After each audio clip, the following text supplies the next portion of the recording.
Welcome back to Gale Force Winds Season 2. The Gale Force Winds podcast is proudly sponsored by Newfound Marketing, a digital marketing agency located in St. John's, Newfoundland. Newfound Marketing builds cost-effective digital marketing solutions to help organizations unlock their online growth potential. Newfound Marketing's team of experts works with their clients from start to finish to deliver solutions that convert. Visit our website at newfoundmarketing.ca to find out how we can help your business grow. Newfound Marketing, a complement to your marketing team. All right, welcome to another edition of Gale Force Winds, and what a pleasure it is to be right here in the east end of St. John's on Duckworth Street at the beautiful View Restaurant. And what a view we have right behind us, looking straight out St. John's Narrows. Been a great day. We've had some great conversations today, and I'm certainly excited about the next one. I'm Alan Dale, and with me as always, my good buddy from right in this part of town, Jerry Crew. How are you, Jerry? Well, you know what? So much positive to talk about, Alan. We were just fed, so this morning we were a little bit hungry, but we're not hungry anymore.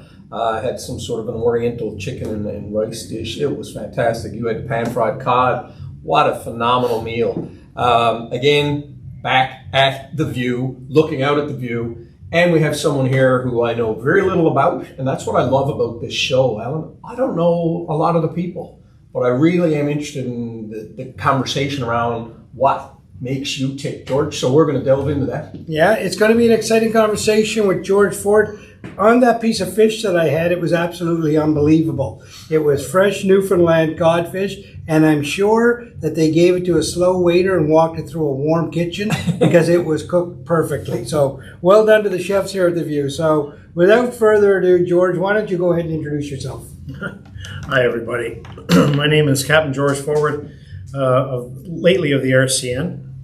I'm retired. I'm the CEO and Commandant of the Canadian Corps of Commissionaires, Newfoundland Labrador Division. So, George, where'd you grow up?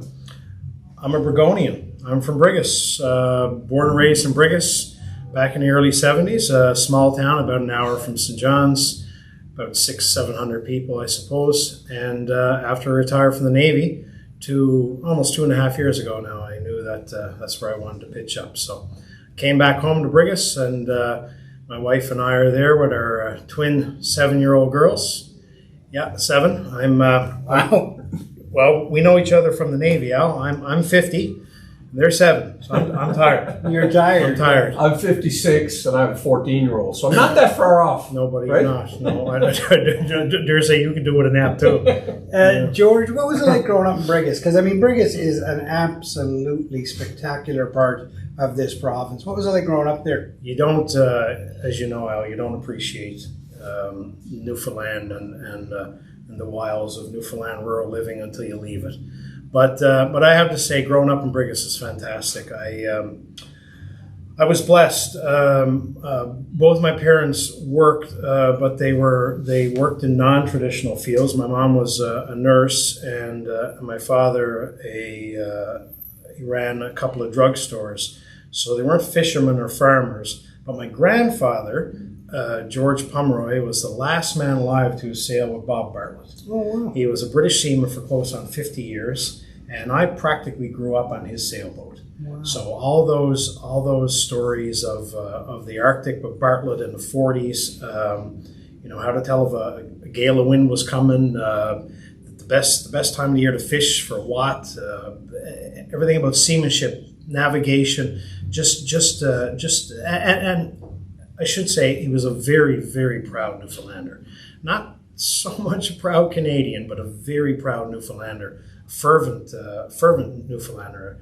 And I think he instilled in me that a little bit of what, unfortunately, we're starting to lose. You can only take so much from a culture before it's gone entirely. So everything about the seal fishery, the saltfish trade, the days of wooden ships and iron men. He was incredible like that.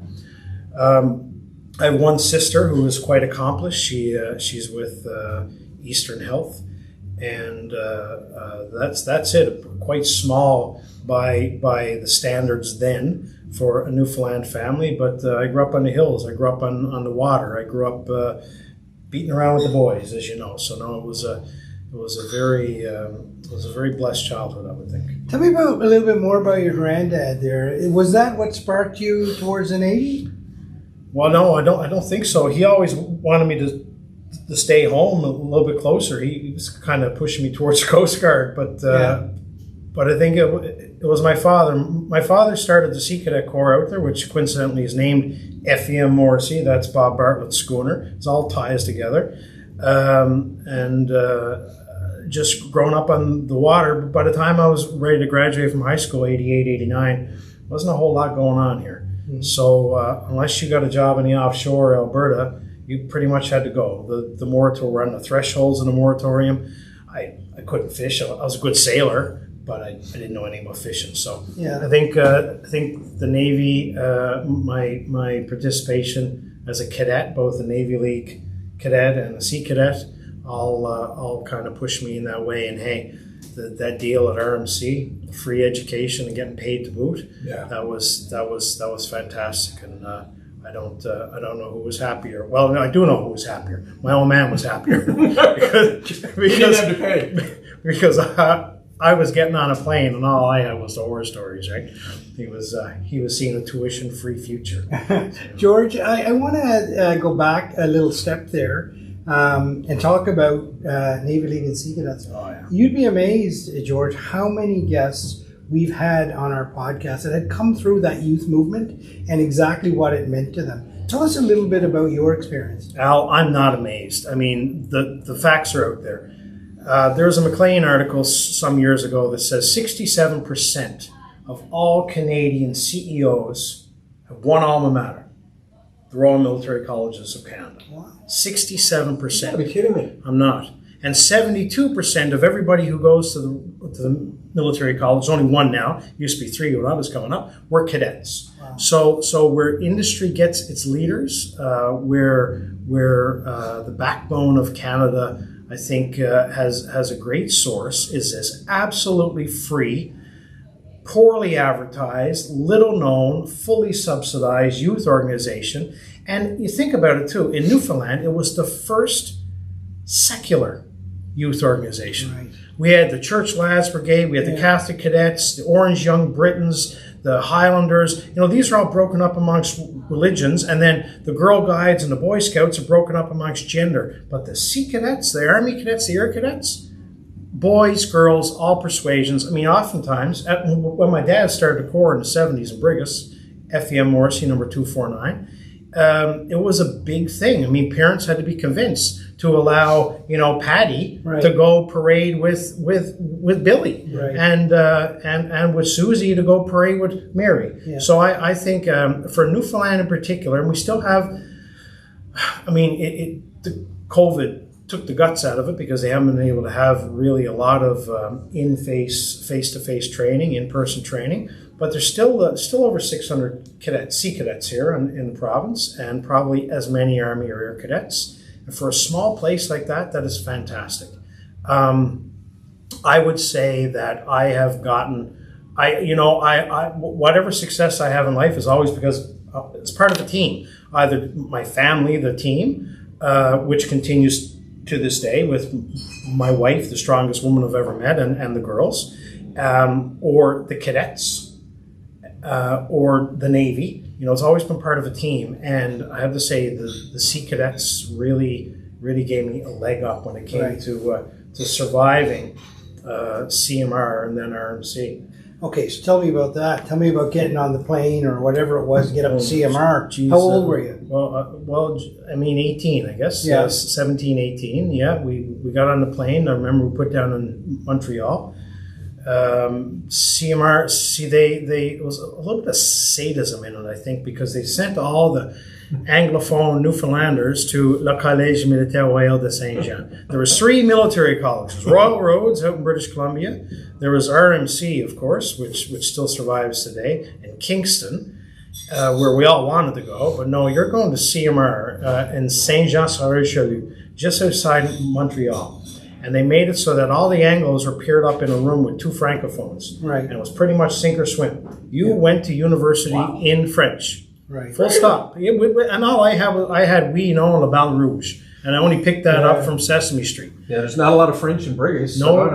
Well, there were there. There was, a couple of hundred of them came in 1695 and 1697 with Iberville and his lieutenant Boisbriand and burned the place to the ground. And then they sailed away. But there hasn't been too many since. So we pitched up there. And in fact, two of us, best buddies, grew up together, myself and Graham Roberts. He's currently a captain in the RCN.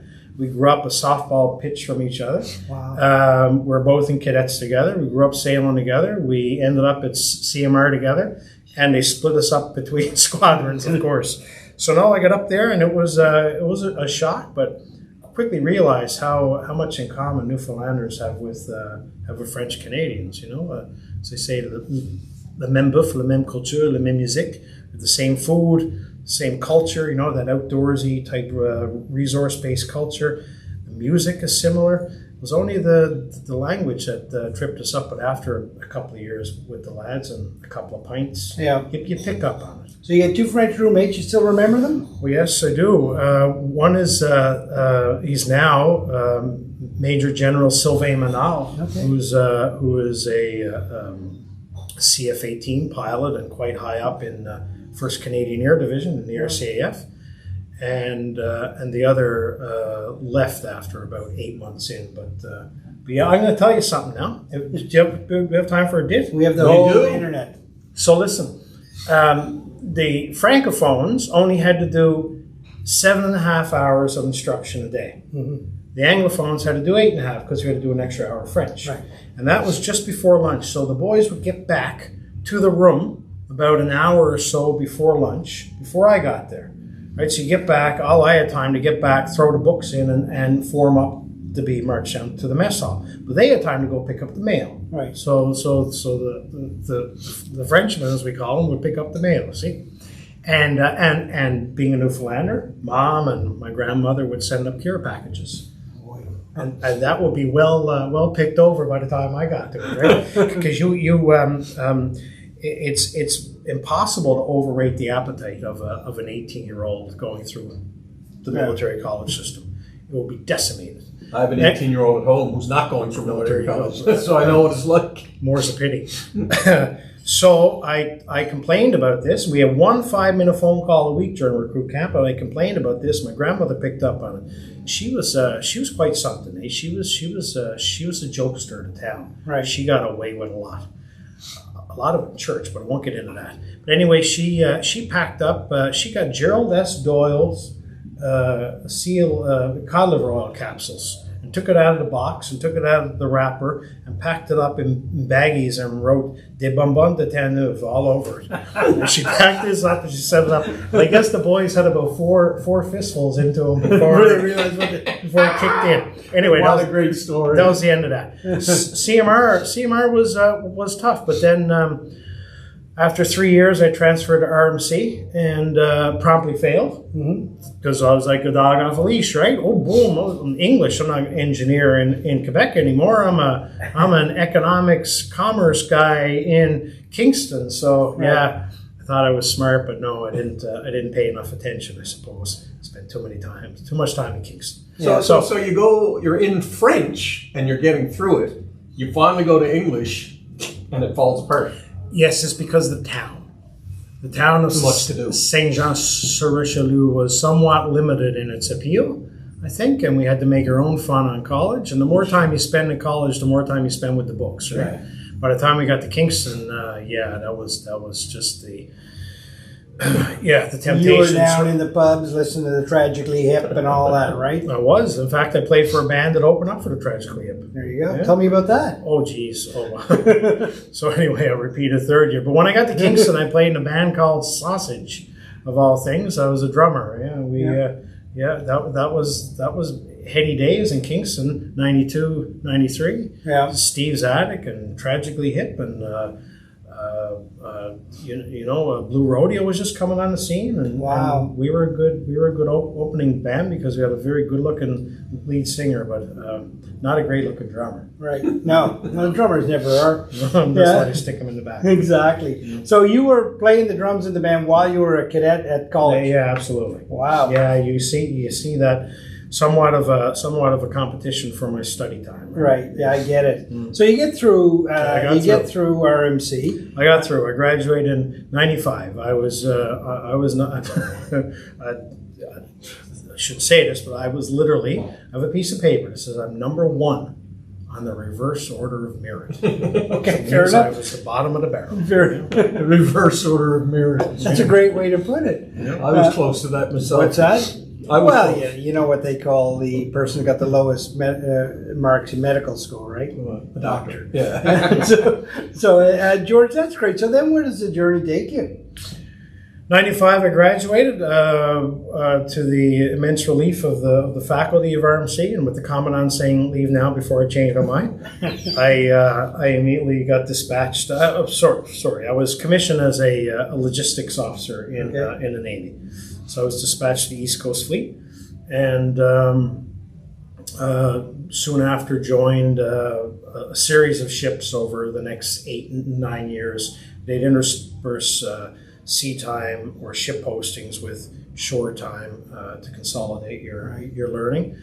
Was supply officer of a couple of them, which is about the pinnacle, the seagoing pinnacle for logistics officers. So I did it once as a lieutenant, once as lieutenant commander, and then Before you jump beyond that, George, tell us what the supply officer does on board the ship and the importance of it, because it is important. oh, it is. It's not cool. I know it may not be. It may not be the one all the pictures are taken of. I agree. No, yeah. But it's an important job. You're talking to a Mars officer. Yeah, I know. I No, was but- logistics as well. But I did get a BWK from Al Monroe on Is the that old right? Iroquois. Yeah. Oh wow! And that's what was intriguing too, right? You're fresh faced out of college, and you get to Halifax, and all of a sudden you're brought up against a wall of bookkeeping and cash counts, and so a logistics officer or a seagoing logistics officer is responsible for the feeding, the paying, the supplying, the reprovisioning, the ammunitioning of ships and their crews at sea. It's basically, if you're not driving it or fixing it or shooting it, the role you're performing is logistics. And then after that generic general phase, then you can specialize. There are special, we call them supply officers. That's a holdover from the RN, but they are actually logistics officers. So they're supply officers, they're pay officers, they're refueling officers. They pretty much get the ship and its crew to where it needs to get, floating on a sea of paper, provisions, and money. Everything that you just described there has direct connection to the morale of the crew. Yes, it does.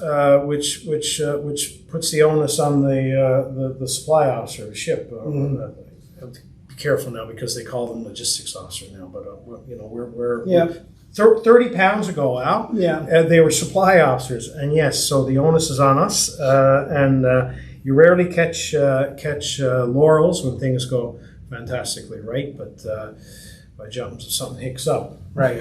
Yeah. You. I reflect back, George, on my time at sea, and some of the best ships I was on. It was all directly connected with a fantastic supply officer. They were able to keep things moving, keep the morale going. The food service was there. Everything was in place when you needed to be there. I mean, I think of people like Roger McIsaac as being just an incredible leader and a friend and a mentor, all of those things. And he was a supply officer, right?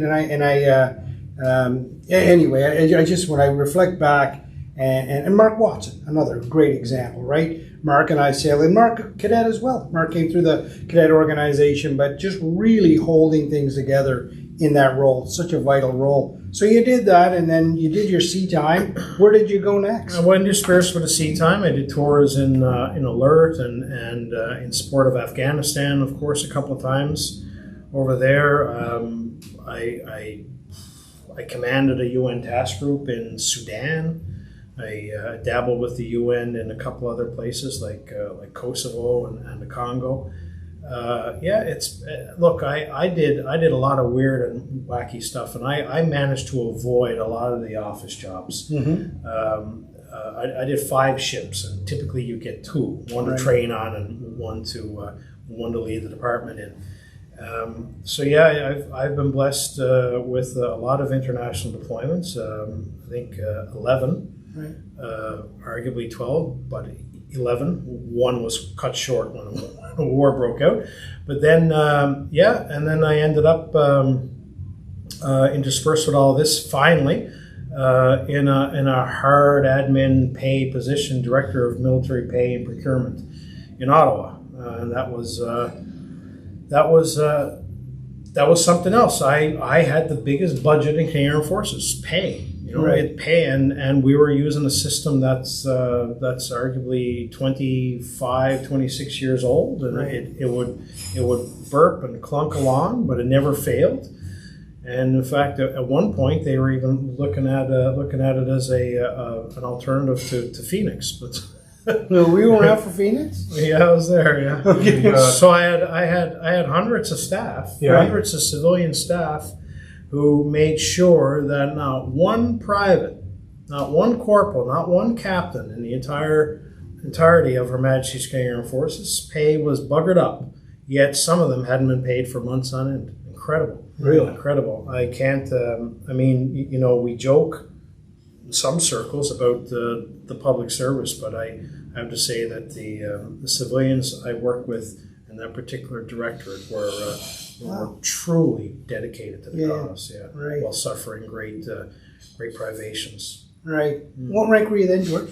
I retired as a captain. Retired as a captain in the Captain Navy. That's starting in the Sea Cadet Corps in Brigus to a Captain Navy. That's pretty incredible stuff. Yeah, and my mate from Brigus is still in. Yeah. I shouldn't wonder he'll hit Commodore. He'll get his broad pennant. So that's good. That's good. But I mean, it's Brigus, right? I mean, we're a special breed. Right. So George, that's a great journey to take us to where you are in the moment. What are you up to now? What's keeping you engaged? Oh, apart from work or including work? Both. Oh, well, all right. So my wife and I found each other kind of late in life. Okay. And decided that, you know what, we're in Ottawa, we're in a townhouse, we got twin girls. It's a little tight. We really wanted. I think what sold us on it was we were posted to Washington. I was going to teach at the National Defense University there, and we had to go through a security screening. They were talking about the security they're going to put on my family at our home in Washington. You know what? Enough's enough. So I did my 30 years.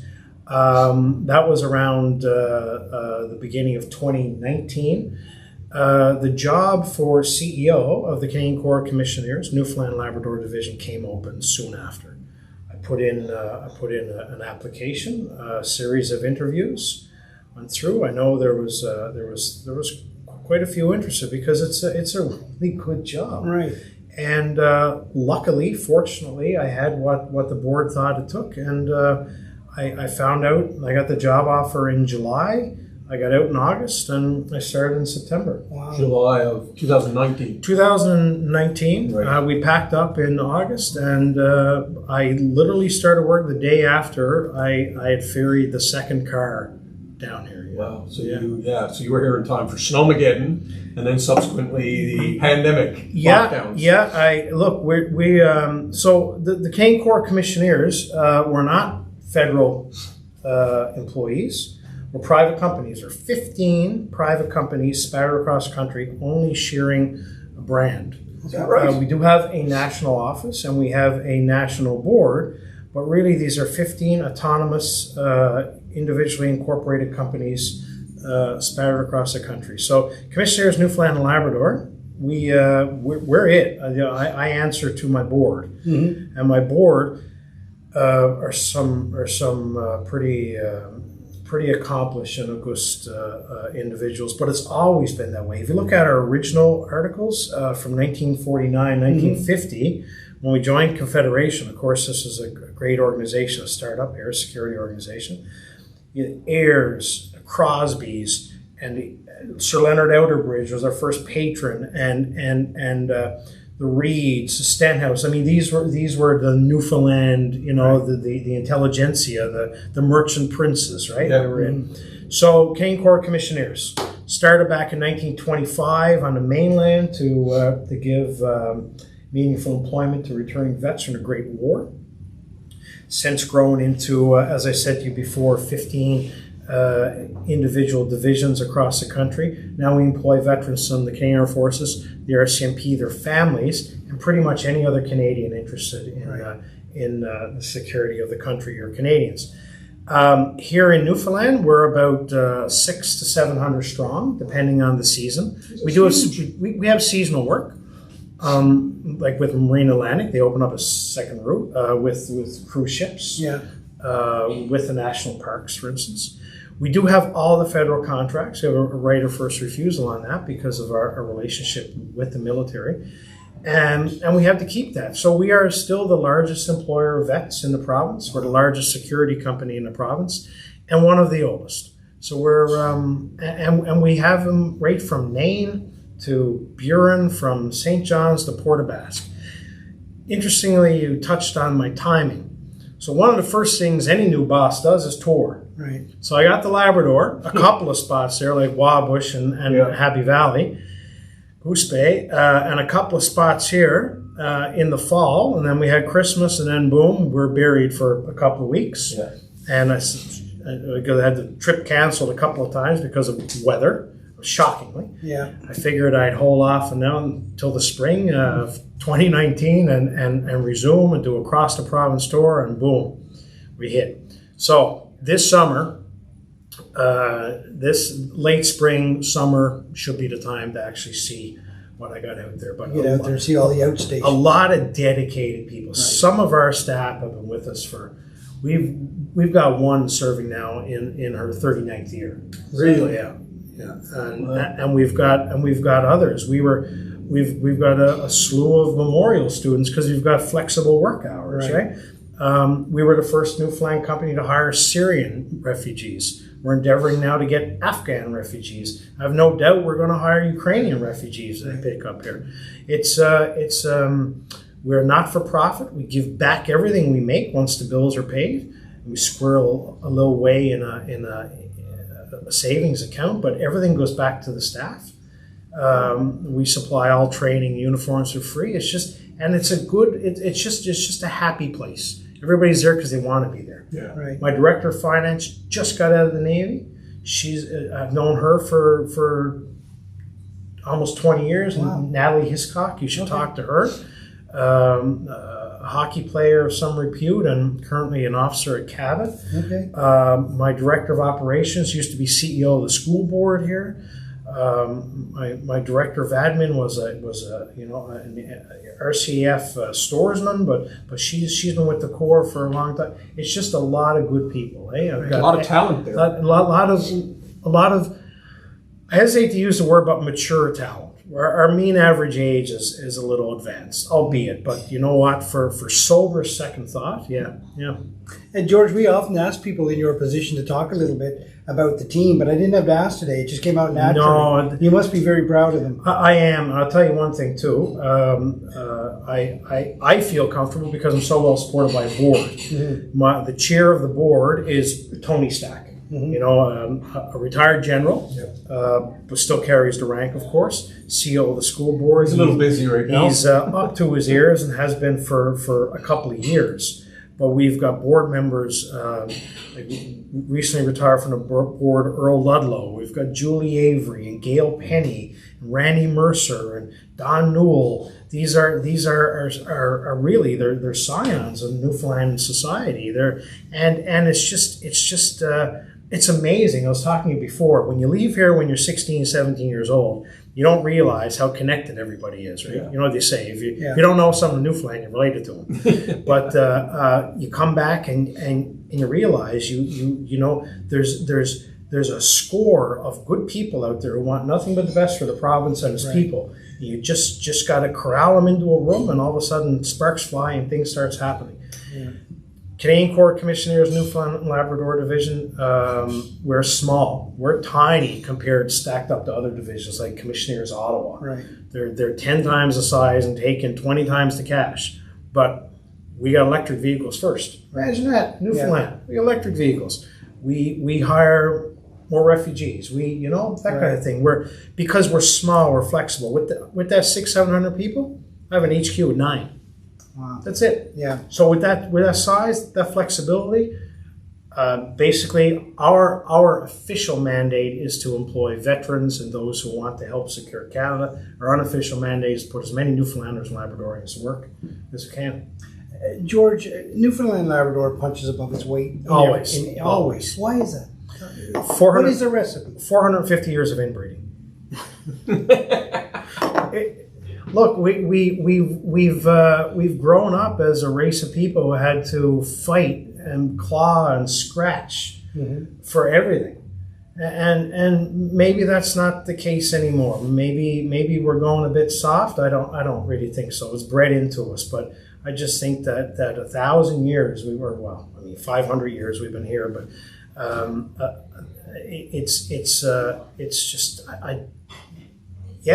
I think it's just having to fight for everything for so long, and we continue to fight. Unfortunately, we keep farming out our best and our brightest. We keep giving away raw resources. We don't produce enough here. We don't make enough here. We don't capitalize enough here, and we don't have enough control over what we do have. But all that to say, that's not because of a lack of will. That's because of circumstances. Right. And what was it Confucius said is not the glory of our lives is never not failing. It's always being able to rise every time we do fail, right? Yeah. And we do it. We keep popping up. Yeah, and it happens. Jerry and I get into a lot of conversations with people that are in many different fields.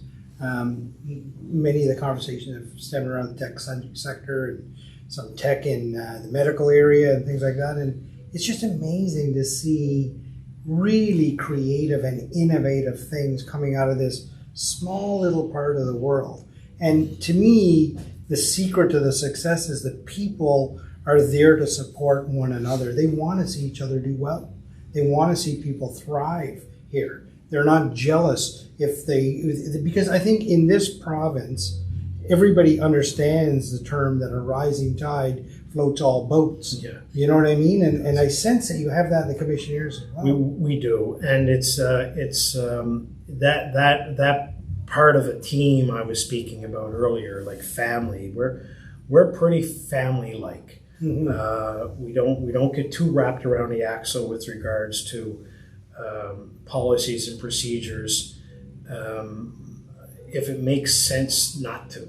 Do you know what I mean? We don't break rules or laws, but sometimes you got to have a degree of common sense. Right. Sometimes a smaller operation, run by a bunch of people who, if they don't know each other, they know their people. Right. It's easier to get things done. A little bit more agile. It is more agile. Yeah, 100%. George, how about personally? Where are you going next? What's over the horizon for you? Personally. Well, I'm going to stick with this, I think, as long as I can. I land on my feet. The Commissionaires were a beautifully soft landing. As you can tell, I still wear a uniform. It's practically the same uniform. We just off the epaulets and put on a different set. I'd like to see how the company grows. Personally, we've got my wife and I, we run a business. We run an inn and marina and rent out space for a pub in Brigus. That's a beautiful spot. It is a beautiful spot. I've actually taken my Sea-Doo out of the area and gone out. Love Brigus. I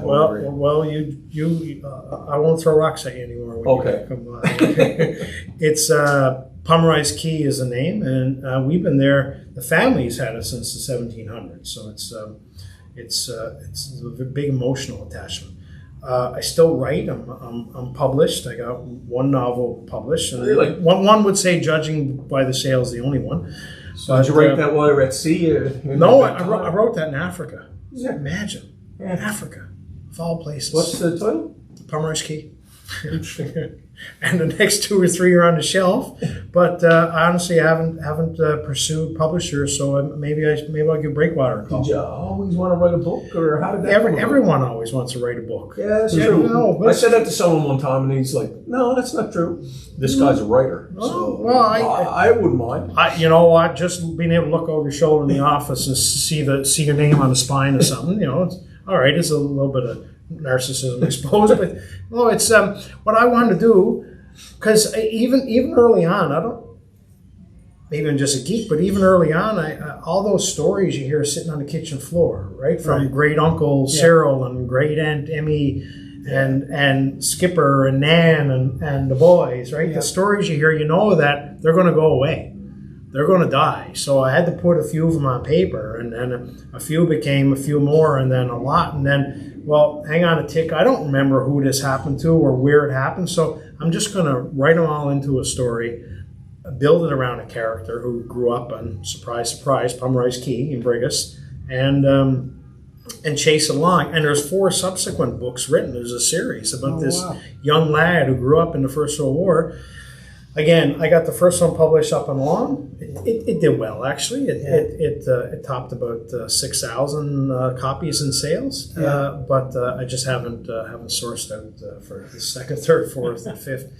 So we got the business. But I mean, over the horizon, I have 7-year-old twins. Yeah. So over the horizon is when they're 8 years old, and after that is 9. And I mean, I jokingly say I'm just trying to survive it, but they're busy. Yeah. They're beautiful and they're energetic, and every year they grow to get more energetic, and every year they grow I get less energetic, and that's the way time ticks on, right? Yeah.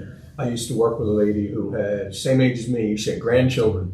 What'd you do last night? Well, I was on the living room floor playing with my boys who were infants, right? Yeah. My knees were killing me. It's a little harder when you get a little older. I'm rediscovering Lego blocks. I will say this. I think back to when I was 20. If I was 20 and had children, I don't think I'd be able to provide the leadership that I can now. Assuming that they're going to listen to me, sometimes that's a challenge. I certainly wouldn't have been able to provide the toys. Right. But yeah, we're happy. Brigus is a fantastic place to raise kids. Yeah. I'm looking forward to the next chapter, and like I said, if the Commissionaires gig holds out, I'd love to bring. I'd love to mature or technologically advance the company a little bit, because we're still doing a lot of paper-based transactions, and we're still driving clunky internal combustion engines. I'd love to electrify the whole fleet, and I'd love to branch out. And something we're doing, this is a really cool story, Clean Harbors Initiative. That's Sean Bath and Andrew Scott. I'm very familiar, actually. So Newfound Marketing, who I do some business development with, created the website for his business. I'm familiar with Sean and what he's doing. So tell us. We're a big sponsor. So much so that he named his newest boat Commissionaire. Really? And so he's our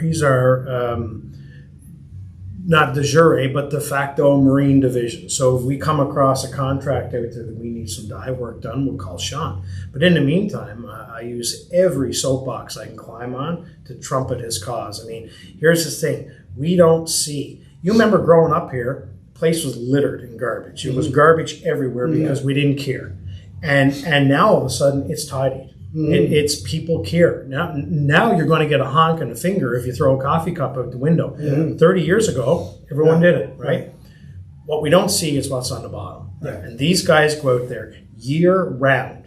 Miserable weather. Miserable. In January, in Long Harbor, diving and taking up tons and tons and tons of refuse. Yeah. Wow. It's nuts.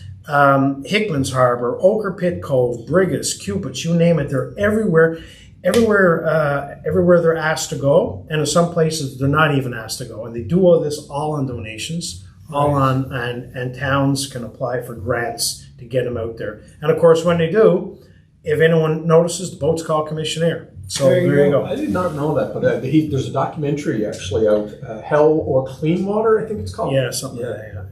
Phenomenal documentary. It is. That's a great story. The Navy, the Royal Canadian Navy, must have taken some inspiration, or indeed have connected up, because I noticed last summer there was 26 Navy divers all around Newfoundland for the entire summer doing exactly what you talked about, cleaning up harbors. And why not? And why not? They need the dive time. They need the training. They're getting paid anyway. 100%. So there you go. It was a win-win. George, throughout the conversation, a number of times, and I'm sure you don't even realize you did it, but a number of times throughout the conversation, in every step we took along there, you kept mentioning your wife. Jerry and I are very, very pleased that we have such supporting partners in everything that we do and everything that we take on. Tell me about the importance of that in your life. I've known her since I was a youngster, but we only